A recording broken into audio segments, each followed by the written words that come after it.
I hope everyone is having a wonderful day today. We are going to talk about the beginner guide for Silver and Blood. This guide was made by I Like Birds on Discord. Now let's dive in. Spending on the gacha. The gacha is split between time-limited event banners and standard banners. You can pull on these banners by using the respective scrolls, rate up/standard. Vestige is rate up, soothing is standard. Or you can use tiers to pull on either banner. Do not use tiers to pull on the standard banner. Save them for the rate up banners. These banners are more likely to guarantee the character you want and duplicates of said character to break the 160 wall, which I'll explain later. All units from rate up banners except those belonging to collaborations and or holidays are brought to the standard banner after they expire. The pity system. Whenever you pull on either banner, you'll get a ticket for the respective banner type, either rate up or standard. You get one for each pull, which can be spent in the Echo shop. This is the pity system in Silver and Blood. 200 standard tickets can be used to guarantee any character in the standard banner that are not ancestors. 200 rate up tickets can be used to guarantee the currently running rate up character. This will be Lamia during June 28th. These tickets are your lifeline as a player. They never expire and can be used to save you from terrible luck. Save these tickets for collab and or holiday characters who will not be moved to the standard banner. Or use them on any rate-up banner with an SSR belonging to the Ancestor faction. These are the red units in the tier list. The newbie banners. As of now, the game will greet you with 3 banners, soon to expand to 4. These banners are called Blue Dawn, Crescent or Waxing Moon, and Celestial Concerto. Blue Dawn is your typical standard banner in gacha games that use soothing scrolls as your pull currency. You don't want to spend tiers on this banner. At Endgame, you only pull on it using soothing scrolls, maybe once or twice a week to complete weekly missions or dailies, or if you're a new player in desperate need of dupes or new characters to fill out your roster. Crescent Waxing Moon is your typical new player banner, not much to discuss about it. It'll disappear after 20 pulls and uses a separate currency from the other banners.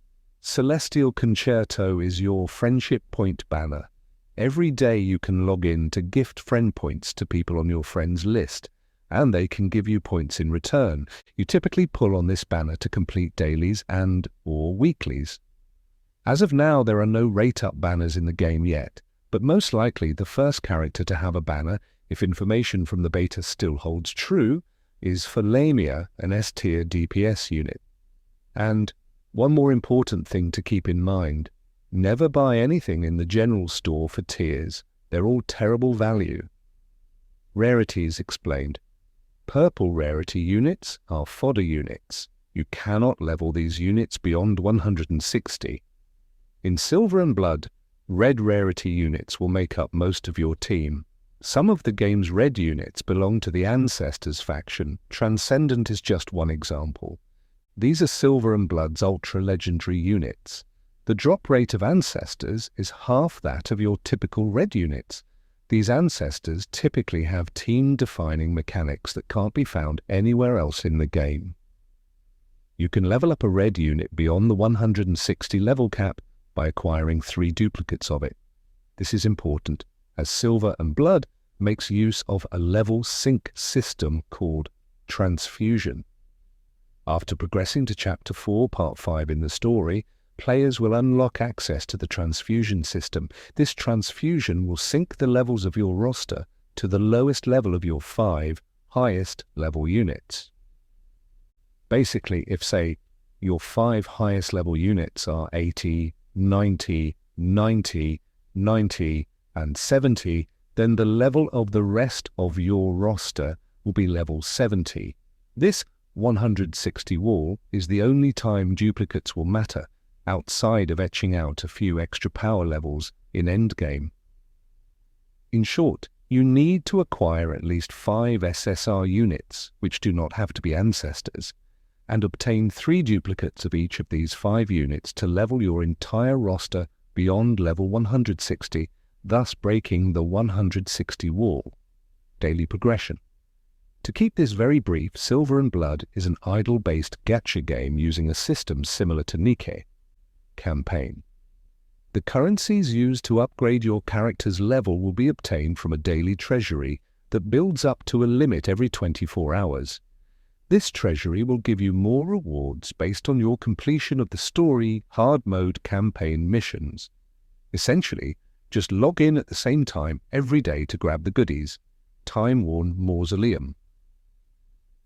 The materials used to upgrade your character's skills will be obtained from a daily resetting game mode called Time-worn Mausoleum.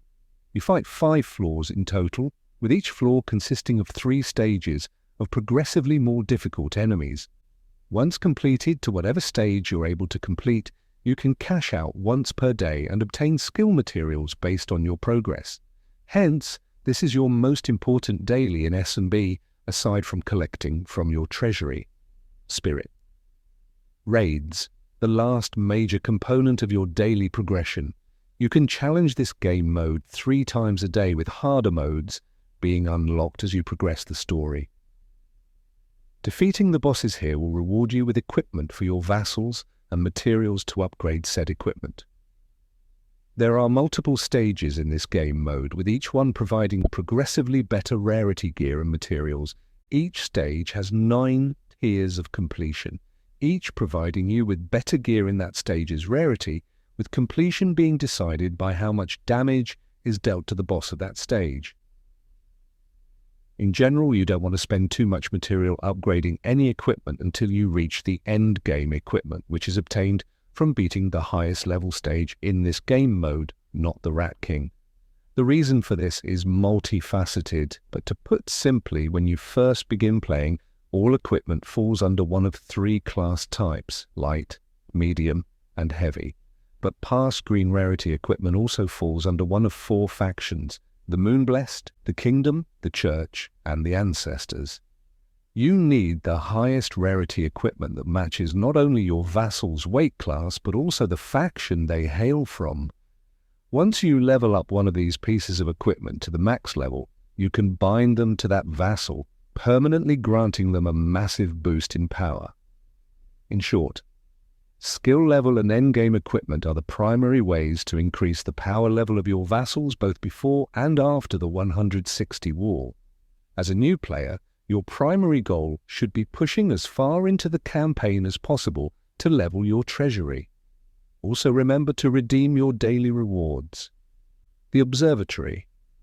The Observatory is essentially an endgame gold sink that helps give you incremental increases to your daily rewards and treasury resource gain.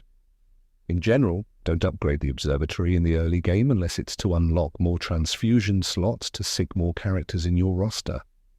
Of course, max this out by the end game. That's it, everyone. Have a wonderful day.